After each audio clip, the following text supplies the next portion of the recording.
আসসালামু আলাইকুম। এইটা এই বিড়ালটা আমি ঘরে আমার থাকে, পুষি। এর খাওয়া দাওয়া দিই।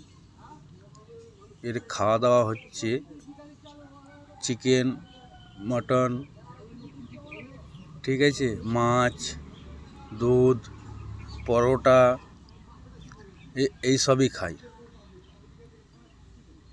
ঠিক আছে, আমি গরিব ঘরের ছেলে, আমার থেকে যতটা হয় আমি করি। এই পাশে আবার একটা বিড়াল চলে এসেছে, এই যে আমি চিকেন কিনে নিয়ে এসেছি এর জন্যে। ঠিক আছে, একে এরকম রোজকার খাওয়াতে হয়। তো আমার থেকে হয় আমি করি, তো যতটা হয় আমি সবই চেষ্টা করি।